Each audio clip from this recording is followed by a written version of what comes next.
healthcare especially is a highly word of mouth driven industry. And proof is in the pudding, I would say. About 30% of our new patients now come through word of mouth. So over the last 6.5 years, we've spent a lot of time in making sure that we build that trust that you speak of. So there are many elements to that.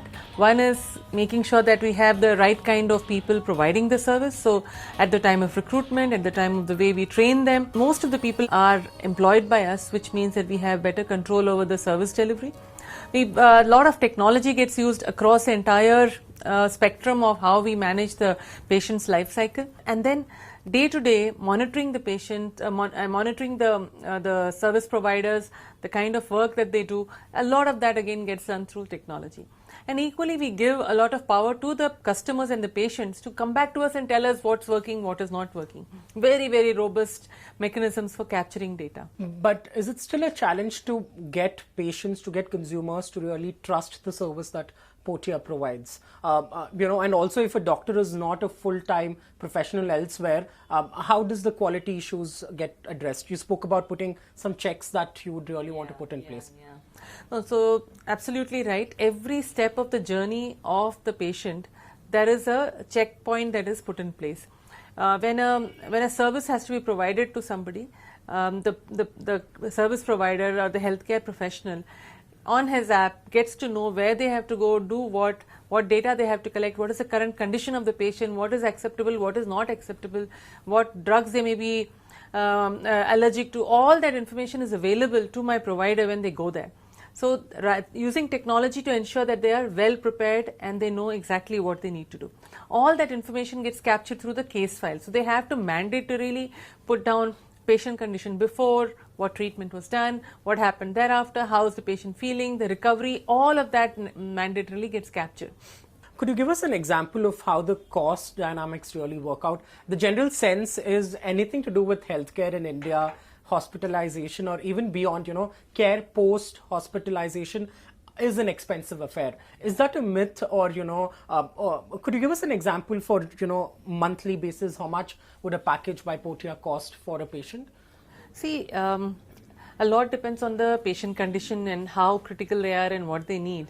What we try and do is to make sure that the cost of service is better than if you were to go to an institution or a clinic. So it's always something better. On top of that, you add to the fact that the patient doesn't have to be transported, so they're saving there. Somebody doesn't have to take time off to accompany the patient and lose probably a little bit of their income. So saving there, all of that put together, this is a service which will always compare better than going to a clinic and getting the same service.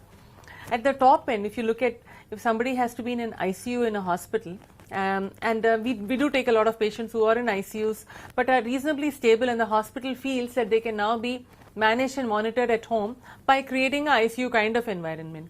The cost in a hospital to a cost in home to do that entire monitoring is 1/3. So that's the kind of benefit that you can get at the top end. At beyond that, I mean, day to day, of course, the difference is maybe 15-20%, but still there is a difference and it's something that is better in control. While things have changed in the ecosystem, as far as the investor community is concerned, still a very poor representation. Entrepreneurs itself, not many of them come. As someone who started off way back, someone who's a serial entrepreneur, you've exited several businesses. I remember 2011, Tutor Vista to Pearson was a deal that none of us saw coming at 1,000 odd crores. What should we really do to the ecosystem to see a lot of women entrepreneurs really come out and run businesses? Yeah. So there are multiple things, like you rightly said, in the ecosystem that need to happen. Of course, you need more representation in the investor community. You need more mentors. You need a lot of people supporting women entrepreneurs, but you also need a lot of women wanting to become entrepreneurs. So the supply itself is not that good. And I think part of it is also societal change that needs to happen. The earlier change was women needing to get into the workforce. There's a lot of push that absolutely, let's get women educated, let's get them into the workforce, and how do we keep them stay there, how do we make sure they don't drop off, all of that. But asking women not to take the beaten path or the less risky path of working, to take a more risky path of getting into a startup is still something which society is not comfortable with. We still want women to settle down. You want to finish your education, get a job, settle down. You know what settle down means. Now, being an entrepreneur is the most unsettling thing. I think one of the changes that I'm seeing that's happening, which is good, is that for both men and for women, they do a startup, they fail, they come back, they maybe do another startup or join a company. As that cycle becomes more positive and virtuous, more women can, because you try something, it doesn't work, you can get back. The riskiness of it becomes a little less. Could you talk to us about the backend powering Portea from a time that I'm on the app or website and I do that booking? What really happens at the background in terms of the processes powering it before the service really is out there? Could you really explain that? Yeah, sure. So if a customer or a patient decides that they need something, and they can come to our website and leave a lead, or say leave a phone number saying call me back. So my call center then calls them. The call center has a tool which shows them what, based on the patient requirement, who is the right physiotherapist, for instance, who can be assigned to them. So they can see that the patient, they have a word with the patient, they agree what is required, then they do the scheduling. Thereafter, the cities, whichever city that comes in, that those cities also get to know who's assigned for what, or what are the different requirements that have come in. They then assign the people. Thereafter, the assignation happens on the app, and the clinician or the healthcare provider sees on their app what they need to do, where they need to go, and then the journey goes on thereafter. They're also given a tool on the app which tells them what data they need to collect, and that those case files get created and the medical team has a look at it. Also the commercial part of the transaction, what is the value of that particular service that we provide, how much do we need to collect from the customer, a payment link goes to them, the payment gets collected, that whole thing gets accounted for. Lastly, I wanted to understand what's really the secret to build a sustained business. I told you you've exited multiple businesses, you've incubated a lot of startups, Unicorn, Big Basket in the basket as well. It can't all be luck. So what's the secret from the decades of experience that you've had?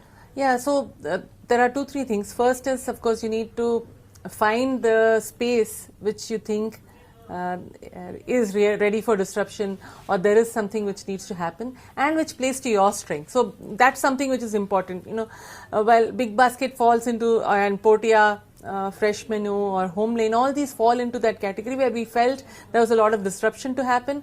Our skills of using technology, using digital marketing, being able to create a consumer brand as well as execute something at scale. I mean, large scale execution.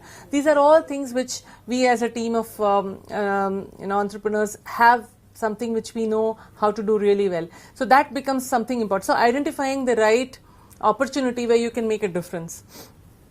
And the difference should be such that if you shut that company down, there would be somebody feeling bad, somebody who will cry. If Portea shuts down, there will be people who will shed tears, who absolutely and totally believe in us. And I'm sure the same thing is true for Big Basket as well. So they become part of the day-to-day fabric of people's livelihood. So if that's the case, then the company, if it goes, so that's something. So identifying the right opportunity. The second piece is execute with head and heart. I mean, go all out, make sure that you're passionate about it, you're putting your complete and whole self into it, but also know that nothing is easy, nothing happens as per your plan. It will take much longer, more money, more effort to do it. So be ready to put that extra as it required. And of course, know when it makes sense for that entity to become part of a larger entity, as we did in the case of Twitter Vista. Know when to let go, right? If there are know when to let go, if there is a need to exit. In a place like Portea, I don't think that's the case at all, nor probably in Big Basket in a hurry. But in Twitter Vista, it made a lot of sense. In customer asset in the year 23, it made a huge amount of sense. So knowing when to let go, knowing when to stay invested and continue to run, that's another thing which I think a lot of experience is what brings it in. Got it. Growth story, what are the new sectors that you're betting on? What are the new ideas? That's been one factory that's really churning out some of the best startups in the sector. So what's really hot when it comes to sectors that Growth Story is betting on? So definitely we are looking at artificial intelligence and machine learning based solutions which can probably be applicable across multiple sectors, not just in one sector or one particular area. Media, perhaps especially video-based content. How do you use that? Because the penetration of mobile all over the place. You know the whole story. So what is that? Is there something to be done there? We are experimenting a few options over there. So these are some of the areas. Thank you so much for taking on the time and joining us. Thank you. My pleasure, Rahul. Thank you.